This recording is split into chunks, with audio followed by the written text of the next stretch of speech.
selamat siang. Nah, tadi nih kita kan udah ngobrol-ngobrol tentang TEVA kolaborasi dan juga festival makan ikan. Kebetulan kita juga kedatangan lagi tamu yang super spesial nih teman-teman, yaitu ada Bapak Budi Wajiman, SHMH selaku Wakil Ketua DPRD DIY, dan Bapak Tri Saktiana selaku Asisten Sekda. Ya. Baik Bapak, mungkin bisa langsung dimulai saja ya. Bentuk dukungan Dewan di instansi Dinas Kelautan dan Perikanan dalam program Festival Gemar Makan Ikan ini itu apa ya Pak? Bentuk dukungan Dewan adalah pertama kita mendukung program ini, dan kedua sesuai dengan fungsi Dewan. Tugas fungsi Dewan ada 3. Ada fungsi legislasi tentang perundang-undangan kalau di daerah di Perda, fungsi pengawasan dan fungsi penganggaran. Nah, di fungsi penganggaran ini kita menganggarkan kegiatan namanya Gemar Makan Ikan ini melalui Dinas Perikanan dan Kelautan Daerah Istimewa Yogyakarta. Gitu. Mungkin ada pendapat lain dari Bapak Tri Sakti? Ya, kami di eksekutif, beliau kan di legislatif. Kami yang melaksanakan apa yang diperintahkan beliau lewat legislasinya. Perlu kita ketahui bahwa DIY ini punya 4 kabupaten, 1 kota. Dari 4 kabupaten itu ada 3 kabupaten yang punya pantai, punya laut. Gunung Kidul itu panjang pantainya 70 kilo, Bantul itu sekitar 13 kilo, dan Kulon Progo 22 kilo. Itu yang punya program ikan tangkap. Jadi menangkap ikan di laut. Sedangkan yang Sleman karena nggak punya lautan, dia programnya budidaya perikanan. Itu di kolam-kolam, kemudian juga di sungai dikasih empang seperti itu. Jadi kegiatan kita di Dinas Perikanan dan Kelautan intinya ada perikanan tangkap yang di laut, dan perikanan budidaya. Itu yang dari sisi produksinya. Nah, setelah diproduksi, diolah, dipasarkan. Nah, macam-macam cara mengolah, cara memasarkannya. Seperti itu. Untuk pertanyaan yang selanjutnya, apa program yang harus dikembangkan lagi dalam festival Gemar Makan Ikan? Ya, ini Dek Amanda ya? Iya. Dek Amanda, Dek Keila, ini program apa yang harus dikembangkan tentang makan ikan. Pertama, program ini, kegiatan ini didasari oleh bahwa konsumsi makan ikan di daerah istimewa Yogyakarta itu rendah, di bawah rata-rata nasional. Sehingga kita harus tetap berinovasi untuk membuat program-program yang sekiranya itu bisa dengan tujuan hasilnya adalah masyarakat daerah istimewa Yogyakarta ini konsumsi makan ikannya meningkat. Dengan cara apa? Dengan cara ya kita merubah mindset, memutus stigma-stigma yang ada gitu kan. Terus setelah itu baru kita menggalakkan dunia industri perikanan, sehingga ketersediaan ikan itu di masyarakat, di pasar itu ada, sehingga mudah untuk didapatkan. Mungkin itulah nanti, jadi program-programnya mungkin judulnya berbeda-beda, tapi arah tujuannya adalah ke situ. Mungkin untuk Pak Tri ada pendapat juga?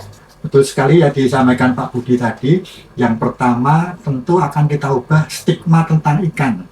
Banyak teman-teman kita yang mengatakan ikan itu amis, sulit didapat. Nah, mengapa amis sulit didapat? Kalau amis ya mungkin cara mengolahnya ya nggak benar. Mengapa sulit didapat? Karena peminatnya kurang, sehingga ini merupakan semacam sirkulasi yang nggak habis-habisnya. Mestinya kita rubah dulu stigmanya Pak Budi, supaya mulai dari adik-adik remaja ini mulai suka ikan. Yang nanti kita kemas bagaimana caranya ikan itu lebih menarik gitu ya. Banyak masakan Jepang yang berbasis ikan. Nah, itu kita contoh saja. toh ikan itu lebih murah dibanding daging sapi, jauh lebih murah dari daging sapi ya, separuhnya atau mungkin sepertiganya, jauh lebih murah dari daging ayam. Mengapa kita tidak gunakan ikan? Seperti itu, betul sekali Pak Budi. Stigmanya diubah dulu, cara-cara memasaknya yang lebih menarik. Begitu kita ubah seperti itu. Dan apakah sasarannya ini untuk semua jenjang? Ya, jadi sasarannya memang untuk semua jenjang, mulai dari TK, SD, SMA, SMK ya, tingkat menengah itu sampai keluarga. Karena habit makan itu kan dipengaruhi oleh keluarga dan dimulai dari sejak kecil. Ketika ayahnya tidak mencontohkan jajan ikan atau masak ikan, ibunya juga tidak mencontohkan, pasti anaknya tidak suka. Nah, untuk memutus ini, Pak Budi Wajiman dengan Pemda masuk ke sekolah-sekolah.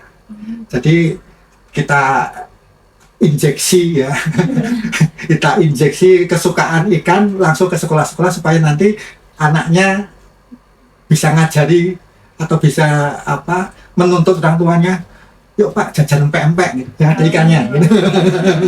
Seperti itu. Tapi nambahin Pak Tri tadi, tapi sasarannya sebenarnya merubah habit ini lebih mudah untuk usia-usia dini. Ya. Mereka yang masih baru terbiasa, belum banyak terkontaminasi makanan-makanan Yogyakarta. Ini kalau yang sudah sepuh-sepuh sudah ini kan sulit untuk lupa karena stigmanya sudah kuat sekali masalah itu. Kalau yang muda-muda ini masih bisa dilupa. Sehingga kita menggalakkan di sekolah-sekolah ini dalam rangka ya kita dari generasi muda ini biasa makan ikan. Seperti itu. Baik. Untuk pertanyaan selanjutnya, kalau boleh kami tahu bagaimana implementasi dalam program makan bergizi gratis yang sedang berlangsung sekarang? Implementasinya adalah kita menggabungkan antara pemilik dapur dengan industri perikanan. Artinya supaya di tiap menu dari makan bergizi gratis itu ada menu ikannya. Mungkin tidak seminggu terus-terusan, mungkin seminggu 2 kali, 3 kali. Nah itu kalau itu diberikan terus sehingga nanti anak-anak sekolah ini yang menerima manfaat dari makan bergizi gratis ini, mereka lama-kelamaan terbiasa makan ikan dan enaknya makan ikan. Jadi kita dorong itu, tapi kita juga mendorong supaya suplai ikannya ini ada terus gitu loh. Sehingga dapur yang memasak itu tidak kesulitan masalah bahan baku ikannya. Itu implementasinya gitu dia pada. Mungkin untuk Bapak Tri ada Ya sama seperti yang disampaikan Pak Budi, kita mencoba mengintrodusir menu ikan mungkin pertama kali seminggu sekali, kemudian kedua mungkin seminggu 2 kali. Jadi jangan sampai tidak ada ikan dalam 1 minggu, karena potensi ikan kita di pantai selatan itu luar biasa dan ikan jauh lebih bergizi, jauh lebih sehat, khususnya ikan laut ya, dibanding ikan sapi. Ikan sapi itu kan 1 kilo berapa? 110.000 sekarang. Ikan tuna yang jauh lebih enak itu cuma 30.000 rupiah. Tinggal nanti habitnya kita ubah, cara masaknya kita buat yang menarik, dan keterjaminan adanya stok ikan yang baik sampai dimasak di dapur itu nanti kita pastikan higienis, pasti higienis ya. Dan untuk pertanyaan selanjutnya, apa potensi kerjasama ke depannya yang dapat dikembangkan dalam bidang pendidikan dengan SMK 6 Yogyakarta?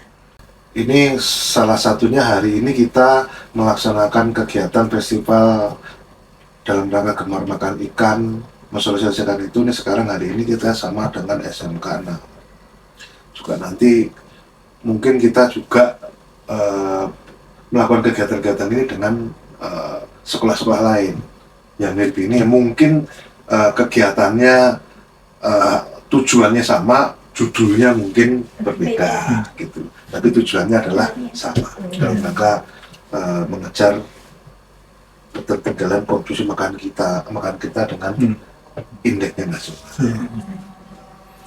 Ya, saya sangat yakin bahwa SMK Negeri 6 itu punya inovasi, punya kreativitas, dan kami juga justru menantikan inovasi dan kreativitas, dan kami dan Pak Budi siap mensupport. Baik untuk di sekolah ini ataupun dari sekolah ini nanti keluar. Misalnya kami di Kepatihan itu tiap Jumat minggu pertama selalu menggelar produk-produk ikan. Nah, nanti barangkali kalau ada masakan-masakanan khas yang dari SMK Negeri 6 ini bisa ditampilkan di tiap minggu pertama, kami sediakan katakanlah booth khusus untuk SMK-nya, seperti itu. Antara lain ya. Untuk yang pertanyaan terakhir, kesan dan pesan mungkin Bapak Budi dan Bapak Trisakti mengenai SMK 6 itu bagaimana? Tadi kesan dan pesan mungkin tadi pada saat kegiatan tadi sudah saya sampaikan. Ini terutama SMK 6 ini kan generasi muda, generasi lanjut, satu generasi yang akan menggantikan kita ini nanti 20-30 tahun datang, sehingga bagi ini untuk adik-adik SMK, siswa SMK 6 ini belajar yang rajin, belajar yang tekun dengan tekad yang kuat, sehingga siap untuk menyongsong masa depan.